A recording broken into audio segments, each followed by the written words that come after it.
Drives Nepal facilitates locally driven, sustainable change by investing in social innovators and small-scale projects with high impact. I'm Nancy Porton, and this is Dina Zabaldo. We founded Changing Lives Nepal with the realization that we could help people better their lives here in one of the poorest nations in the world. We invite you to discover how you can participate and make a difference too.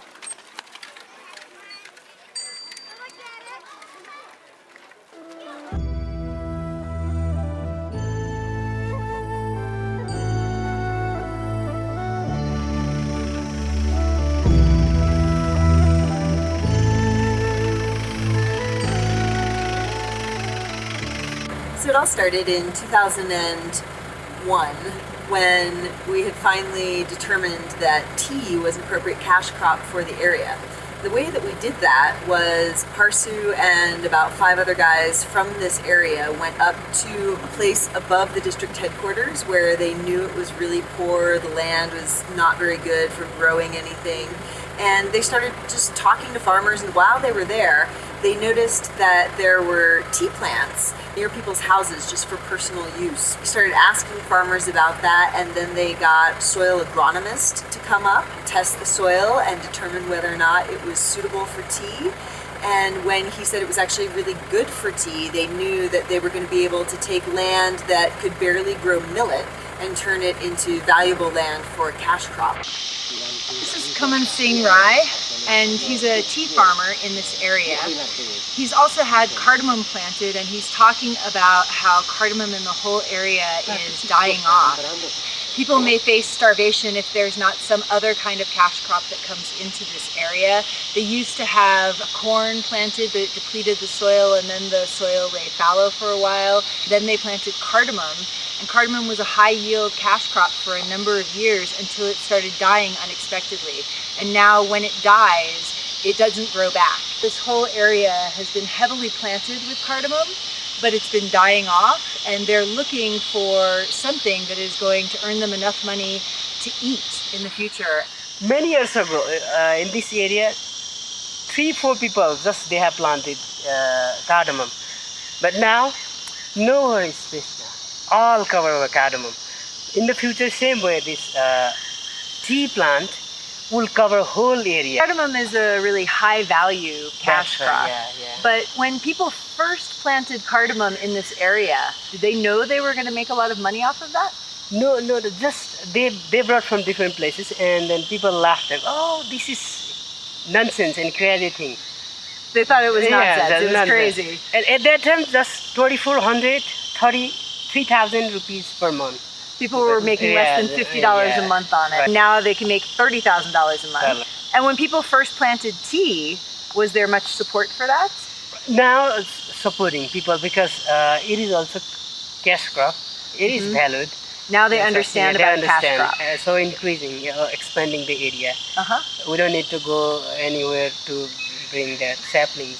Just they plant, they make them some nursery personally, individually, and then they can.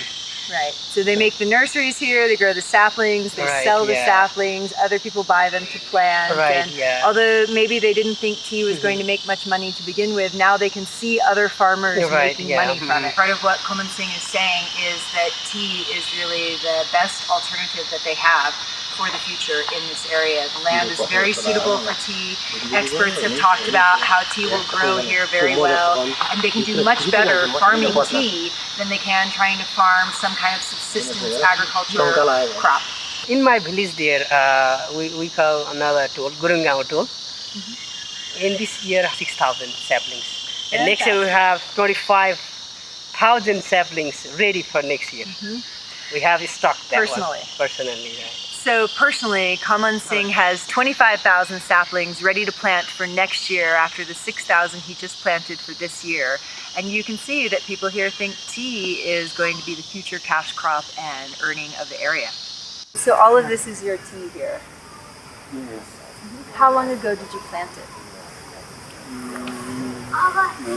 Nepali, ठिकै छ। यो रोपेको कति वर्ष भयो? 8 वर्ष. He planted this 8 years ago, and these यो सानो कति सानो सानो चाहिँ भयो 4 वर्षदेखि and the smaller one's about 4 years ago. तर प्रोडक्सनको लागि मार्केटको लागि हैन आम्दानी कति कमाउनु चाहनुहुन्छ? आम्दानी चाहिँ अब चाहनु भन्दा पनि यसको बजार कति मार्केट कति हो अनि कसलाई दिने कति हुने त्यसको अहिलेसम्म चाहिँ कुनै थाहा छैन. So I'm just asking him how much he'd need to be making for it to be worthwhile, and he's like, he doesn't know, but you'd have to find a market first, and there's no market for it right now because there hasn't been any processing facility in this area. So there's nowhere to take all the raw leaf and have that be processed, which is why we're building a tea factory in this area this year.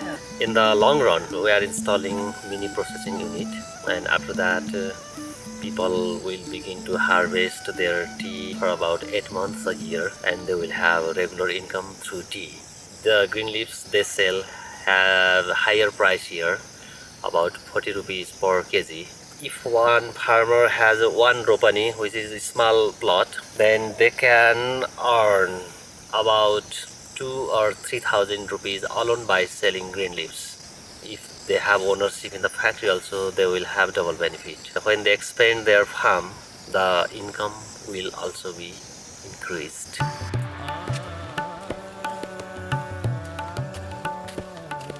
The tea project's important because it helps 200 families and all of the extended family beyond that. We can elevate their income, and by doing so we can elevate their lifestyles. They can send children to school, they can have electricities in their home, and they can have better quality food for their health. And with that, they'll have longer lives. They find love in their family and their homes and for their fellow neighbors and communities, but they have very little. To give them a sustainable source of income is the primary reason I think this project is one to invest in.